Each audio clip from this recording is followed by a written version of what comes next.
എന്താ കണ്ണ് കണ്ടൂടെ നിനക്ക്? ഞാൻ കണ്ടില്ല, ഞാൻ സാരി വിടർത്തിയപ്പോഴേ നിന്നെ കണ്ടില്ല. നീ സാരിയല്ലേ വിടർത്തത്, അല്ലാണ്ട് പീലിയൊന്നും അല്ലല്ലോ. ഓട്ടി രാവിലെ തന്നെ ടേക്ക് ഓഫ് തന്നെ നിനക്ക് എങ്ങനെ കൗണ്ടർ പറയാൻ പറ്റടാ? നീ എന്നെ മനഃപൂർവ്വം തള്ളിയിട്ടതാ. അയ്യോ അമ്മ സത്യാണ്, ഞാൻ മനഃപൂർവ്വം മനഃപൂർവ്വമാണ് നിന്നെ വല്ല പൊട്ടക്കണ്ടി ഞാൻ തള്ളിയിടൂലേ. നീ തള്ളിയിടൂടി. അല്ലെങ്കിൽ തന്നെ മിസ് ബദിയെടുക്കായി പിന്നെ നിനക്ക് എന്നോട് ഭയങ്കര അസൂയ. എന്തെടുക്കാ? മിസ് ബദിയെടുക്കാം. അതെയപ്പോ നീ അറിഞ്ഞില്ലായിരുന്നോ? ഇല്ല. കഴിഞ്ഞ വർഷത്തെ ഓണത്തിനെ അവിടെ മിസ് ബദിയെടുക്കായിട്ട് തെരഞ്ഞെടുത്തത് തന്നെയാ. ആണോ? പ്രസിഡന്റ് ആരായിരുന്നു? എന്റെ ഭർത്താവ്. അത് അങ്ങനെയല്ലേ വരുള്ളൂ, ഇല്ലെങ്കിൽ നീ ആ മനുഷ്യനെ വീട്ടിൽ കിടത്തി ഉറക്കൂലല്ലോ. നിനക്ക് പുച്ഛം കാണും. ഇത് കണ്ടാ നീ? ഇത് കണ്ടാ? എന്തോന്നു? ദുൽഖർ സൽമാൻ എനിക്ക് ഹായ് അയച്ചതാ, കൂടെ ഒരു ലവ് ചിഹ്നം. എടി പൊട്ടി, ഇത് ദുൽഖർ സൽമാൻ ഒന്നും അല്ല.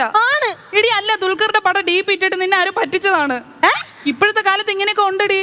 അയ്യോ, അപ്പൊ മമ്മൂക്ക 2500 മേടിച്ചത് പറ്റിച്ചതായിരുന്നാ? മമ്മൂക്ക 2500 രൂപ ചോദിച്ചാ?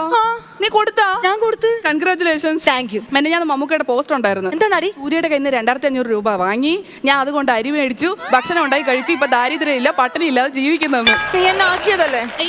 എനിക്ക് അറിയാത്തോണ്ടല്ലോ. ഞാൻ വിചാരിച്ചു പണ്ടത്തെ എന്റെ സിനിമയുടെ ബന്ധം വെച്ചിട്ട് അവര് ചാറ്റ് ചെയ്തതാണ്. നിനക്കേത് സിനിമയുടെ ബന്ധം? നിനക്കറിയില്ലേ? ഇല്ല. ആരോട് പറയണ്ട. ഇല്ല. നന്ദനത്തിലെ ബാലാമണി ആരാ? നവ്യ നായര്. ഞാനായിരുന്നു. എടി സത്യം, എന്റെ ഫോട്ടോ കണ്ടാണ് രഞ്ജിത് സാറ് ഫിക്സ് ചെയ്തതാ. നിന്റെ ഫോട്ടോ കണ്ടപ്പോ തന്നെ പുള്ളിക്ക് ഫിക്സ് വന്ന് കാണും, എന്നിട്ട് വെട്ടിയിട്ടിങ്ങനെ വീടും കാണും. അതല്ലെന്ന്, ഞാൻ തന്നെയാണ് നായികാന്ന് ഉറപ്പിച്ചതാന്ന്. അതിന്റെ ഷൂട്ട് എവിടെയാണെന്ന് അറിയാ? എവിടാ? ഒറ്റപ്പാലം എരിശ്ശേരി മനേലി. എരിശ്ശേരി അല്ലടി, പുളിശ്ശേരി. എടി വരിക്കശ്ശേരി മന. എന്നിട്ട് ഞങ്ങൾ അങ്ങോട്ട് തൃശ്ശൂർന്ന് ഒറ്റപ്പാലത്തേക്ക് യാത്ര ചെയ്തു.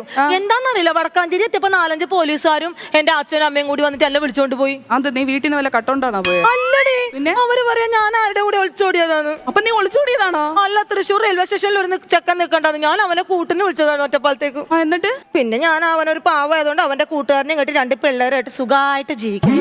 അല്ല, നീ ഈ സിനിമയിൽ ബാലാമണി ആവേണ്ട നീ എന്നല്ലേ പറഞ്ഞ? ആ 2 ഡയലോഗ് ഒന്ന് പറഞ്ഞ ഞാൻ ഒന്ന് കേക്കട്ടെ. മറ്റേ ഡയലോഗല്ലേ? അത് തന്നെ. ഒരു പാഴ്മോഹം ഈ പൊട്ടിയുടെ മനസ്സിൽ തോന്നിയപ്പോ കറക്റ്റ് ഞാൻ ഓടി ഇങ്ങോട്ടാ വന്നത്. എന്നെ ഇരുട്ടത്താക്കി വെളിച്ചത്തിരുന്ന് അങ്ങനെ ചിരിക്കണ്ട.